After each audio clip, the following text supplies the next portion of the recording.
My dad once called me and said, "So is that what you do for a living? Crawl on the ground for men, barking like a dog?" And honestly, I was stunned. Now, here's the wild part. He wasn't lying. There is a viral video of me crawling on the ground and, yes, barking like a dog. And I'm going to play that clip for you later in this video. For context, this wasn't just any podcast. It was The Wolf's Den, hosted by the real Wolf of Wall Street, Jordan Belfort, with his guest that day, Dan Pena. And during that time, I wasn't just passing out water. I was actually the podcast manager responsible for recruiting and booking the first 50 guests. So if you ever go back and binge those early episodes, just know I was there in the background of every single one, making sure the show ran smoothly.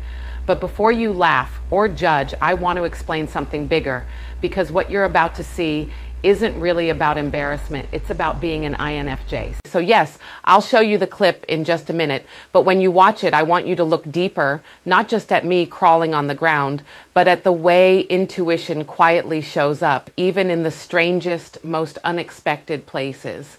Like taking a shit, you know? It was easy. Someone's crawling. Can you hand me that? What is that? Go ahead, more water. Oh.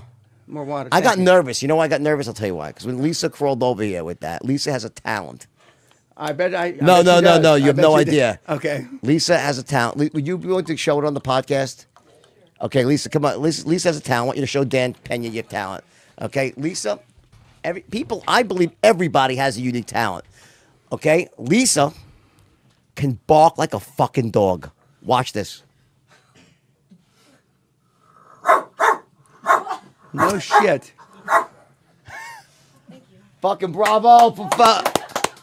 So when she crawled up, I thought she was going to bite your leg or something. I was like, what? And then you take a fucking cricket bat and bat you down. I was nervous. I was like, this is a fucking lawsuit in the making. Is that a talent or what? Yeah. You should have a reality show. She totally should. Like, you know, cool human tricks. I was going to say stupid, but you're not stupid. Cool. I want to be social. Very kind human tricks. No, anyway. See, in that moment, I wasn't crawling just to crawl. I was the manager of the Wolf Den podcast, and I noticed something before anyone else did. The guest we were interviewing desperately needed water, so I crawled under the cameras to avoid disrupting the shot. And just as I was about to pass the bottle, the host spotted me, called me out, and suddenly I was in the spotlight. But here's the thing. If I had understood my INFJ wiring back then, I would have realized why I acted the way I did. INFJs see needs before they're spoken. We anticipate, we move first. Sometimes that looks awkward or misunderstood, but the truth is it's intuition in action. And that moment taught me something important. Sometimes the world sees one thing, but the truth underneath is completely different. What looked like me crawling around for laughs was actually me noticing a need before it was spoken. And that right there is the INFJ paradox, because here's the real gift. We don't just see situations, we see people. And that brings me to something deeper. Have you ever met someone and within minutes you found yourself sharing things you never planned to say? You don't even know why, but somehow it felt safe, like you were finally seen, not just noticed, understood, and then days later you realized something else. The way they told their story, it changed you. If that's happened to you, chances are you met an INFJ. Let's talk about why that moment stays with you and why it wasn't an accident. Part 1, making people feel seen instantly. There's something magnetic about INFJs. It's hard to explain because it's not loud, it's not flashy, but the moment you meet them, you feel it. You don't just feel acknowledged, you feel understood. Strangers open up to them within minutes. People confess secrets, fears, guilt, shame they've carried for years. And afterward, they usually say, "I don't know why I told you all that." But there's actually a science behind that. According to neuroscience, this may be tied to mirror neurons, cells in the brain that activate when we observe someone else's emotional state.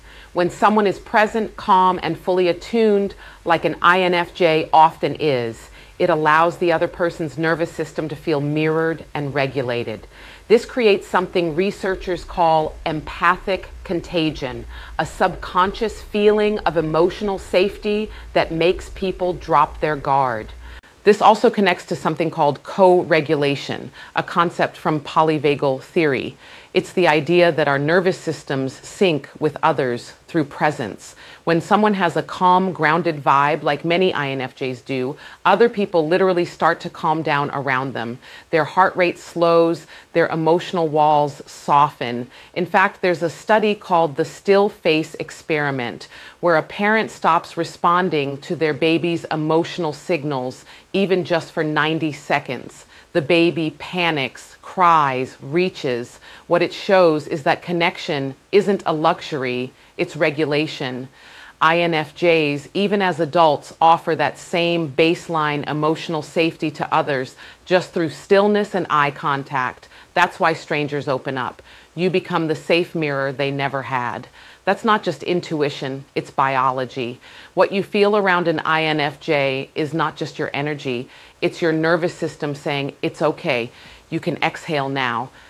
The INFJ creates safety without saying a word. While others fight to be the loudest voice in the room, INFJs do the opposite. They don't dominate the space, they hold it, they radiate calm, authenticity, realness. They don't perform connection, they become it. And in a world full of filters, attention-seeking, and noise, that kind of quiet presence is rare and honestly irresistible.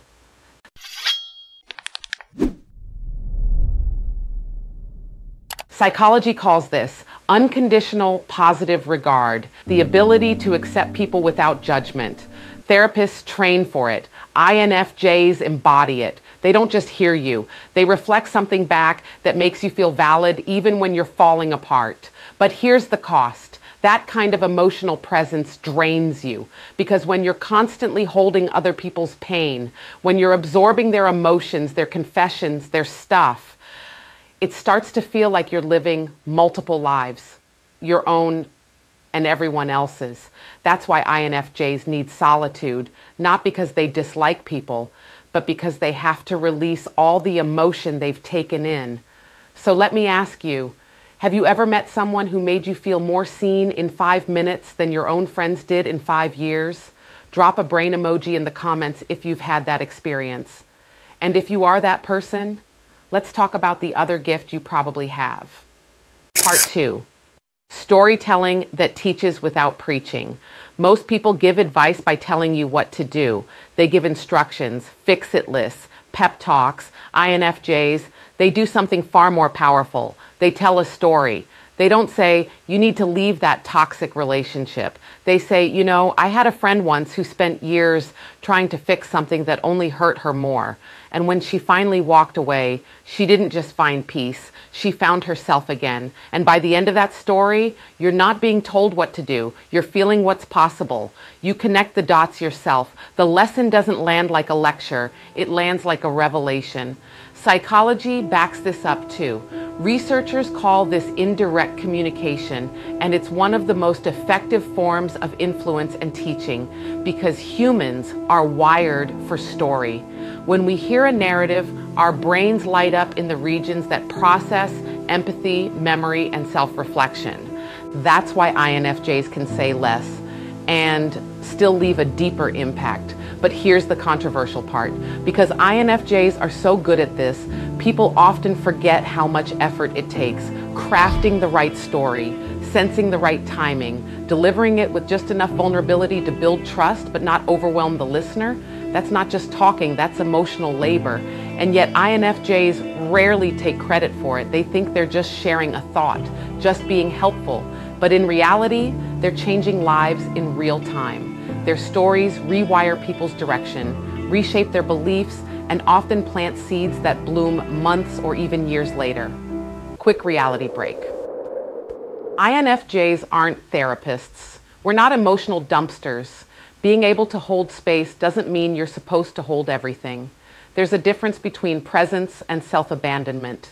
And sometimes the most compassionate thing you can do is stop absorbing what isn't yours. Let me tell you something that actually happened to me. A woman once shared a deeply personal story about betrayal and forgiveness, not to give me advice, not to fix me, just to show me what healing looked like. And I didn't realize until months later that it completely changed the way I see loyalty. She didn't push. She didn't even tell me what to do. She just told the truth, gently, and that was all I needed. So if you've ever been told, you just get me, I've never opened up to anyone like this. You say the exact thing I didn't know I needed to hear. That's not luck. That's your INFJ gift, making people feel seen and teaching them without preaching. Those two together, that's a superpower. Here's a reframe I use in real conversations. Instead of giving advice, I ask, would a story help right now? That one line builds consent, deepens trust, and reminds me that I'm not here to rescue, just reflect. Now tell me this, which one do you relate to more? Are you the person people confess to, or the one who teaches through quiet storytelling? If you've ever said, I feel like I carry everyone's emotions but my own, I speak in stories because advice feels like violence. I don't want to fix you. I just want to sit with your truth. Then, yeah, you're not too much. You're not too quiet. You're just built different, and you don't have to explain why anymore. Drop your answer below, and if this video spoke to something real in you, share it with another INFJ or deep soul you know. Because next time, we're going even deeper into the 10 INFJ trust killers. How we read people's silence louder than their words. It's already waiting for you. Click now. You won't want to miss it. Until next time, stay grounded, stay rare, and remember, you don't have to be loud to be unforgettable.